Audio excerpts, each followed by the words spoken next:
My son and his wife secretly planned to steal my house, so I quietly erased them from my will. And turned their lives upside down. So I'm 62, male, sitting now thinking about how everything went down. It didn't start with some huge fight or anything dramatic, just this slow build of disrespect that eventually made me realize my own son was trying to snatch what I spent my whole life building. My house wasn't fancy or anything, just a solid 4-bedroom with enough yard for grilling and for Duke, my lazy old dog, to chill. Bought it 30 years ago with my wife Linda, would be 59 now, when we were still figuring life out. She fell for the kitchen. I was stoked about the garage being big enough for a proper workbench. We turned it into our spot, raised Jared there, made memories. The plan was to die there eventually. Linda passed 7 years ago. Cancer that came fast and didn't mess around. 6 months from your sick to funeral. Not even enough time to process what was happening. One day she was complaining about back pain, next thing we're sitting across from some doctor who couldn't look us in the eye, telling us it was already in her liver, lungs, and bones. Stage 4. Those last months were rough.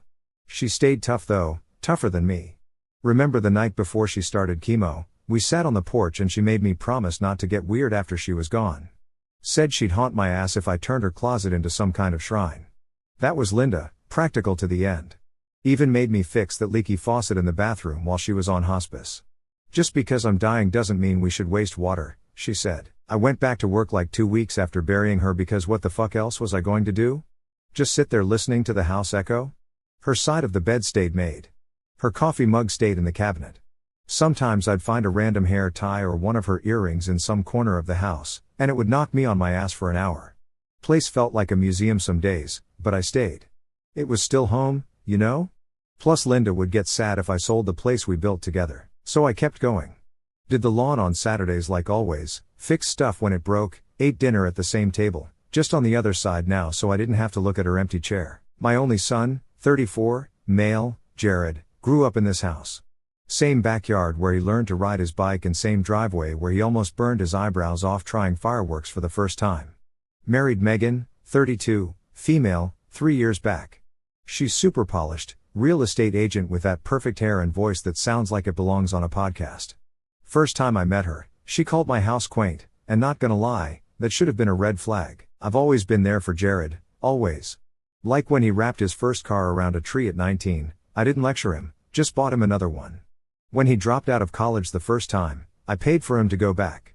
Second time too. When his roommate bailed and he couldn't make rent for like 6 straight months, guess who was sending him cash? This guy. I remember when he met Megan at some work thing. He brought her home after they'd been dating a few months. She walked in looking like she was there to stage the place, not meet her boyfriend's dad. Eyes scanning everything, that little smile on her face. I can still hear her, "Oh, this place has such potential." At first I gave Megan props though. Jared was kind of a mess in his 20s, no direction, spent more time streaming on Twitch than working. Dude was 28 and still asking me for gas money. Megan got him to clean up, finish school, and get an actual grown-up job. Respect for that. Thought she was good for him. Didn't realize she was playing 4D chess. After they got married, they'd come over for Sunday dinners.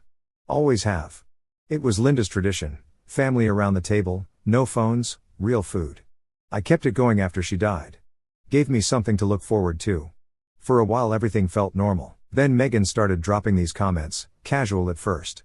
This neighborhood is fire for young families. You could get a bank for this place right now.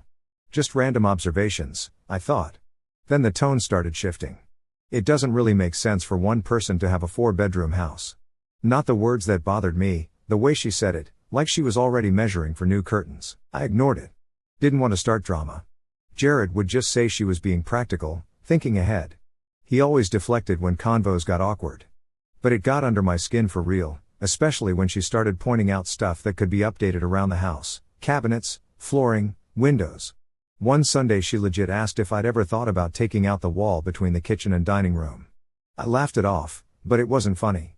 Started sounding less like a daughter-in-law visiting and more like someone eyeing property. Even worse was the way they'd casually ask about my retirement plans. Like, "Dad, you should really start thinking about enjoying life more." This coming from the kid who still had me co-sign his car loan last year because his credit was trash. Same kid who borrowed $5,000 from me to cover his portion of their honeymoon when his credit card got maxed out. But sure, tell me more about my financial planning, champ. I brushed it off for months, kept telling myself I was being paranoid. Jared wouldn't try to push me out of my own house. He wouldn't treat me like I'm already 1 foot in the grave at 62. Except he would, and he did. Now let me tell you, there were a million little signs I missed. Like how Megan would always show up early for dinner and wander the house, taking pics of rooms on her phone, claiming she loved the lighting or needed inspiration for their apartment. Or that time she brought a freaking measuring tape and I caught her sizing up my living room windows. Said she was just curious about the dimensions for curtains she wanted to gift me. Yeah, right. Then there was Jared constantly bringing up his buddy Sam's dad who downsized and loves it. Every damn Sunday, Sam's dad got a condo in Florida and plays golf every day. Sam's dad says his maintenance-free townhome is the best decision he ever made. Got so bad I wanted to tell Sam's dad to mind his own business. There was the day Megan left her laptop open on my kitchen counter while getting more wine, and I glanced over to see Zillow pulled up with my address in the search bar and some calculation spreadsheet next to it.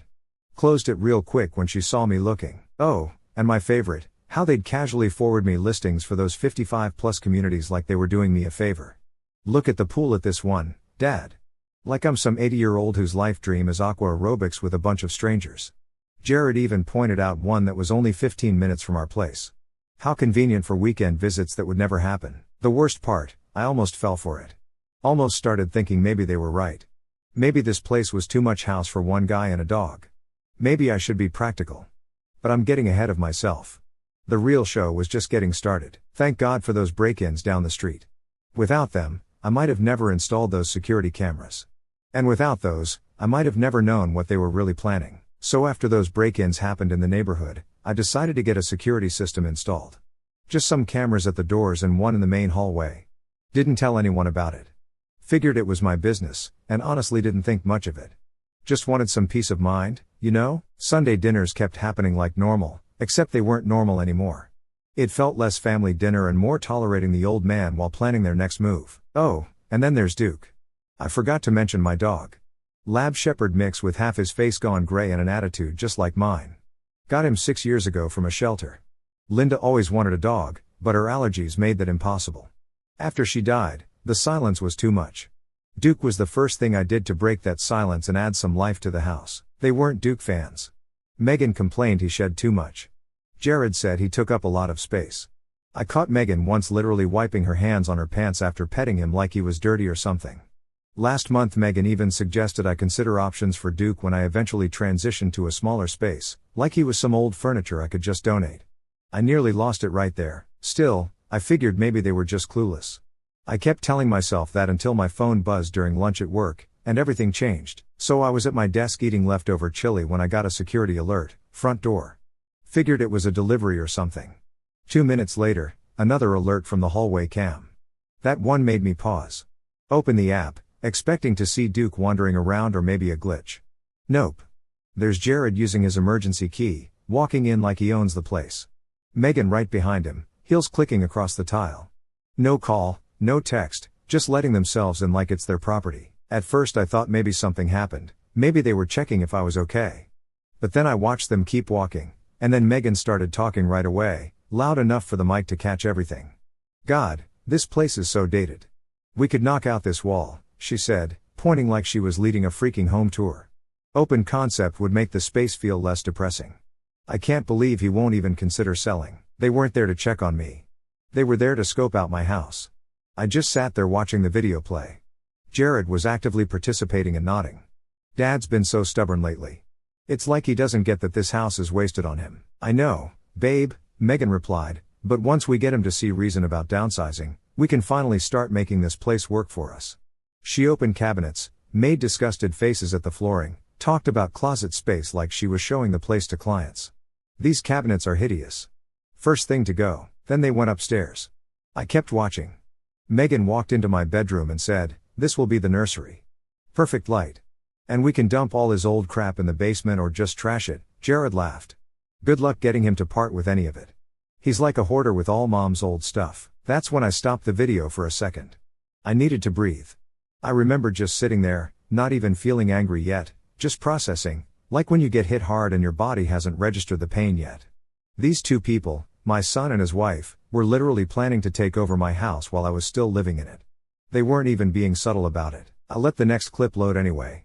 Might as well see the whole tour. In the hallway she asked Jared if I'd updated my will. He said he wasn't sure, but he'd been thinking about how to bring it up. Said the house should have stayed in the family anyway since I bought it with Mom. We need to start looking at assisted living places, Megan said. My client's dad is at Sunset Ridge, and they handle everything. Your dad would be so much better off there. Jared nodded.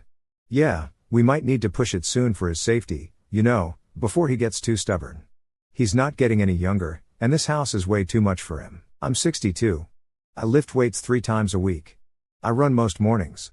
I've worked full-time since the 80s without a gap.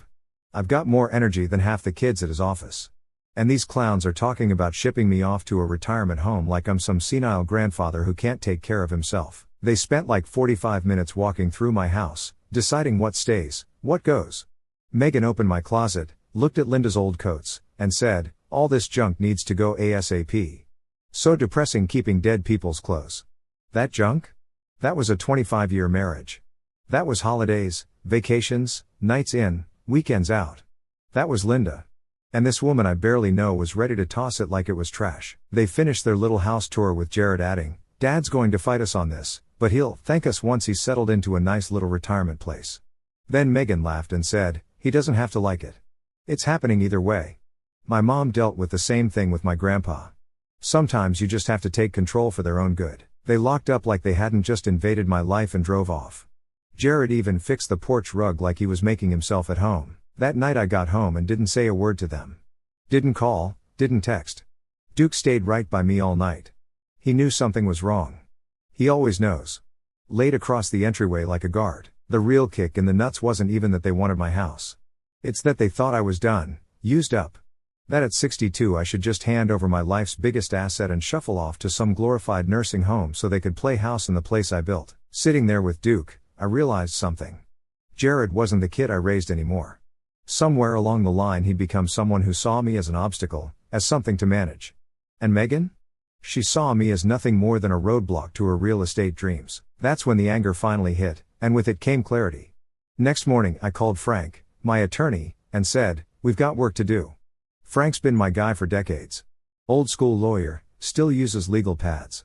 Office looks like it's stuck in 1995. Made room for me that afternoon. I told him I needed to change my will, told him why, showed him the footage. He watched the whole thing without saying anything, just sat there with his reading glasses on his nose and tapping his pen. When it ended he leaned back and said, Jesus Christ, they really think you're done, huh? Yep, I said. They've already picked the nursery and trashed my wife's coats. Ungrateful little shits, Frank muttered. He's known Jared since he was a kid. All right, what do you want to do? And that's when I decided to get creative, real creative. I want them out of the picture, I said. Legally, financially, everything. He nodded, pulled out a legal pad, and got to work. I told him I wanted the house converted into a dog shelter after I die. No loopholes, no chances for them to reverse it. Partner with Second Chance Rescue. I've been walking dogs there since I got Duke. They're good people, no bullshit. Smart move, Frank said. We spent 2 hours putting together the framework. House becomes Linda and Greg's second chance shelter. Maintenance gets funded through a trust. I set aside money for a potential grandkid's education, just in case Jared ever grows up and raises a decent human. But I made sure Jared and Megan couldn't touch a single dollar. One more thing, I told Frank. I want to be crystal clear that this decision has nothing to do with my mental state and everything to do with their behavior. Document all of this, the footage, everything. Frank smiled, that smile that makes me glad he's on my side. Oh, we're going to document the hell out of this. By the time we're done, they'll have better luck squeezing water from a rock than contesting this will. Over the next couple weeks I played it cool. Kept hosting dinners, smiled when Megan brought up downsize options, nodded when Jared sent me links to retirement condos. I acted like I didn't know anything. One Sunday Megan brought over brochures for some place, claimed her client's dad moved in and loved it. Said it was just like a resort. I asked if they had kennels for dogs. She stared, then mumbled something about probably not. That's a shame, I said. Duke's kind of my non-negotiable roommate. Well, she said, there are always options for rehoming older pets. Sure, just like there are options for rehoming older parents, right? Wanted to ask her if they'd put me down too if I got too inconvenient. Instead I just smiled and changed the subject. Duke stayed glued to me that night. She tried to push him away from the couch. He just stared at her, didn't move. I didn't either. That week Frank finalized the documents. I went in, signed everything. He locked it all down, official, legal, can't be reversed. You know they're going to lose their minds, right? Frank said. Counting on it, I replied. I also stopped by Second Chance and let them know what was coming. Sat down with the manager and explained the plan. She didn't ask for money, didn't try to sell me anything, just smiled and asked if I wanted Duke's photo on the plaque. I told her make it a big one. Once the paperwork was filed, I picked a Sunday and told Jared and Megan I had some news. Told them to come hungry. I was going all out. Megan replied with a smiley face. Jared asked if he should bring a bottle of wine. I said sure. They thought they were about to score big. They had no clue what was coming, so I spent most of Sunday cooking. Prime rib, mashed potatoes, roasted carrots, the works. Not because they deserved it, hell no, but because this was going to be the last dinner, and I wanted to go out with a bang. Plus nothing says screw you like making someone an amazing meal right before you blow up their world. They showed up right on time. Megan wore some expensive blazer like she was heading to close a deal. Jared looked nervous, which was interesting. Probably thought I was about to hand over the keys or ask them to take care of the place when I get old. I kept it casual, asked about their week.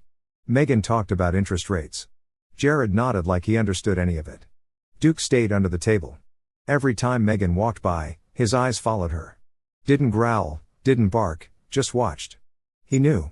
Dogs have a sixth sense about fake people. Duke had Megan's number from day one. Dinner went smooth. Megan said nice things about the wine. Jared asked if the meat was grass-fed. Christ, when did he become such a snob? This is the same kid who used to shove gas station hot dogs in his face like they were gourmet meals. Halfway through the meal, Megan made her move. Said her friend's dad had just moved into one of those active senior communities and was loving it. They even have poker nights and golf carts, she said, like I'd been dreaming of shuffleboard my whole life. Yeah, because nothing says living the dream like being warehoused with a bunch of other old folks waiting to die.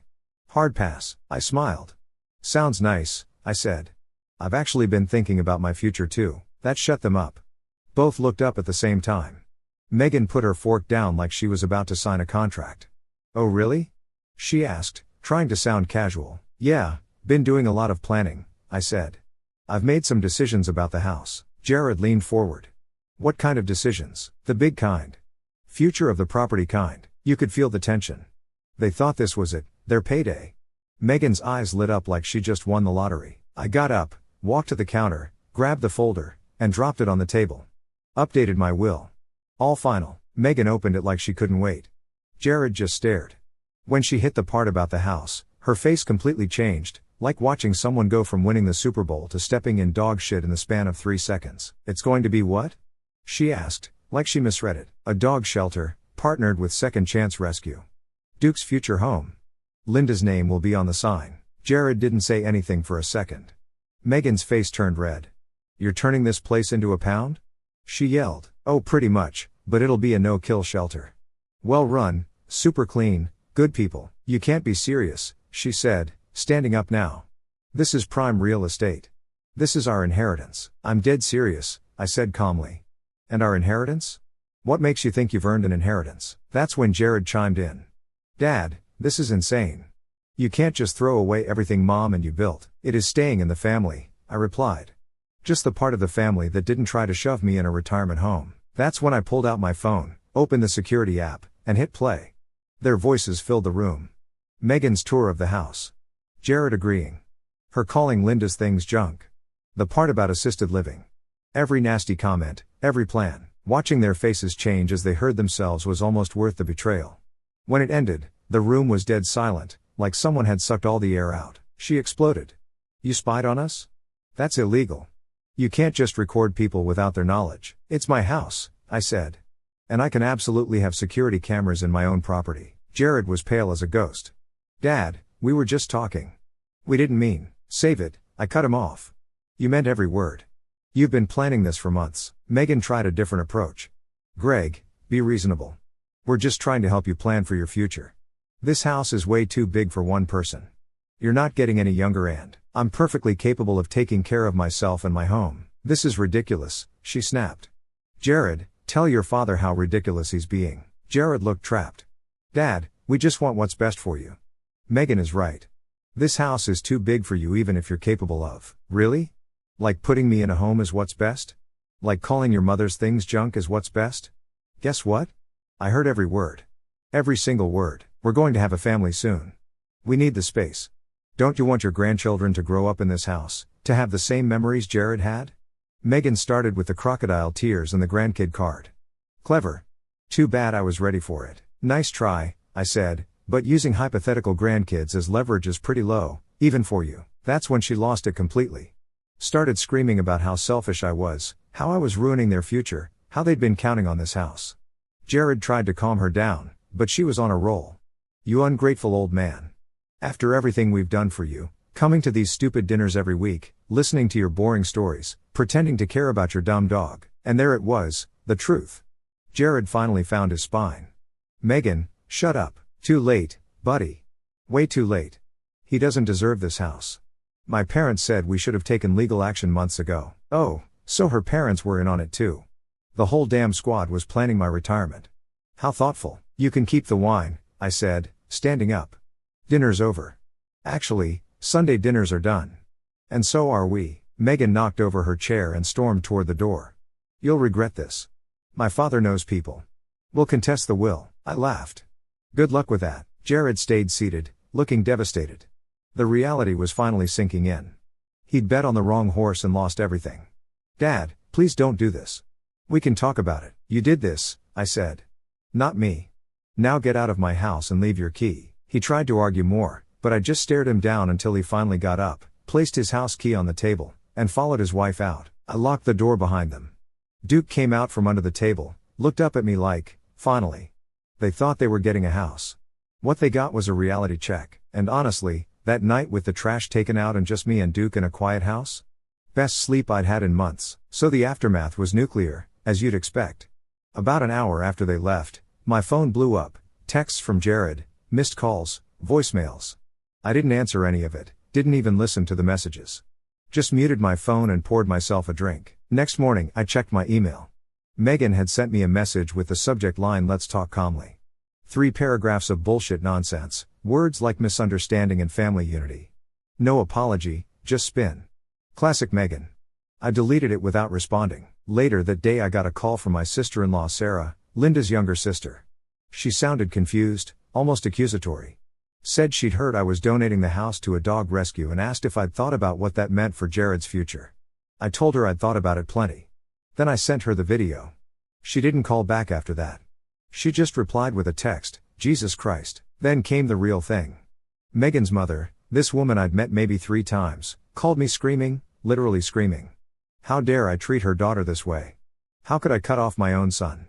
How I was breaking Megan's heart and destroying their future. The nerve she got was unbelievable. I let her rant for about 30 seconds before I cut her off. Told her exactly what her precious daughter and my son were caught saying on camera. Told her they called my late wife's belongings junk that needed to be thrown out. She sputtered something about family helping family and how I was too old to need all that space anyway. Apple doesn't fall far from the tree, huh? I hung up mid-sentence. Things got even pettier. I stopped by my realtor's office to get paperwork started on transferring title to the trust. When the receptionist said my son had already called. Turns out Megan had contacted my realtor behind my back, claimed she was concerned about my mental state, and wanted to know how to reverse unauthorized estate changes. Translation: she wanted to know if she could get the will thrown out. Realtor shut her down, thankfully. She's known me for 20 years, knows I'm not some senile old fool. That week Megan started posting passive-aggressive stuff on social media. No names of course, just enough to start drama. One post actually said, sometimes the most difficult people to help are the ones who need it most. Got like 50 sympathy comments from her echo chamber friends. Modern problems, I guess. When your house stealing scheme fails, just go on Facebook and play victim. I started getting calls from people we both know, friends who barely talk to me suddenly checking in. The tone was always the same, sweet on the surface, nosy underneath. Are you okay? Are you thinking clearly? Maybe talk to Jared again. It was so obvious Megan and Jared had been working the phones, spinning their version. I didn't play their game. Instead I went back to Frank, had him draft a cease and desist letter to send to Jared and Megan, officially informing them they were no longer welcome on my property, that any future attempts to access the house would be considered trespassing, and that all communication should go through Frank from now on. Meanwhile I doubled down at Second Chance Rescue. Started volunteering more, got the legal team working on the shelter conversion plans. No sense waiting around. I've worked too hard, lost too much, and lived too long to be treated like I'm already dead in my own home. A couple of idiots won't be able to take what I've built. So it's been 3 months since my last post, and guess what? The cease and desist letters didn't stop Jared. He showed up last weekend while I was in the front yard fixing the sprinklers. Duke barked the second he saw him. Still the best security system I've got. Jared looked like complete shit, unshaven, dark circles under his eyes, clothes wrinkled like he'd been sleeping in his car, which turns out wasn't far from the truth. "Hey Dad, I need to talk to you," he said, standing awkwardly like he wasn't sure if he'd get tased for trespassing. "Frank's number hasn't changed," I replied, not looking up from the sprinkler head I was replacing. "I'm divorcing Megan." That got my attention. I stood up, wiped my hands on my jeans. "And I screwed up, really screwed up." "You were right about her, about everything." "Dad, I'm so sorry. I crossed the line." Apparently Megan didn't take the news of their lost inheritance too well. Started blaming Jared for not handling me properly. When their scheme to get my house fell apart, she moved on to Plan B, Jared's parents' vacation home in Colorado. Started the same routine with them, talking about renovations and how they were too old to maintain it. That's when Jared finally lost it. Said it was like watching a replay of what happened with me, except now he was seeing it from the outside. They'd been fighting for weeks, and he finally moved out 3 days ago. "So what do you want from me? A medal for finally realizing your wife is a gold digger? Bit late, isn't it?" I asked. "I know. I don't deserve anything from you, but Dad, I'm really sorry. I got caught up in her plans. I was blind." "Blind? You were a freaking accomplice. You stood in my bedroom talking about turning it into a nursery while I was still using it. And now what? You think you can just apologize and move back home until you sort your life out again?" "No, I wouldn't ask that. I wanted you to know I'm trying to make it right. I told Mom's sister everything. Told Megan's parents too." I laughed. "And how'd that go over?" "About as well as you'd expect. Her dad threatened to sue me for defamation." Shocker, there was an awkward silence before Jared continued. "Look, I'm not asking to be back in your life. I just wanted you to know that I'm sorry." I went back to fixing the sprinkler. Noted. The shelter plans look great by the way. I drove by last week, saw the construction crew. Yep. Can I at least know if you're doing okay?" I looked up at him. "I'm doing fine. Better than fine. Don't need to worry about me." He nodded, looking around at the yard, the house, probably thinking about all he'd thrown away. As he turned to leave, I called out, "Jared." He turned back, hopeful. "Don't ask her for alimony. She'll take you for everything you've got left. Get a better lawyer than she has." His shoulders slumped a bit, probably hoping for more, but he nodded. "Thanks, Dad." I watched him drive away, then went back to my sprinklers. Didn't feel bad, didn't feel good, just felt done. Meanwhile I've been busy making this shelter happen. Got the contractor to come out and assess what renovations we'll need. Told him exactly what I wanted: industrial grade floors that can handle dog traffic, better ventilation system, kennels with easy access doors, and a proper fenced area out back for the dogs to run. Second chance rescue, and I signed the formal partnership agreement last month. They're officially taking over once I'm gone, but we're not waiting around. Already hosted our first adoption event in the backyard. Had 8 dogs, and 6 of them found homes. Not bad for a test run. I'm at the shelter 3 times a week now, cleaning kennels, walking dogs, helping with adoptions. It's honest work. You get dirty, you get tired, but you see immediate results.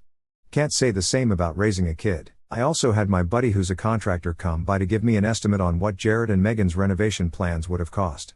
He nearly spit out his coffee when I showed him what they wanted to do. Said it would have been minimum $180,000 to do their open concept nonsense and all the other crap they were talking about. Where were they planning to get that money? 3 guesses, and the first 2 don't count. Made sure the trust is fully funded.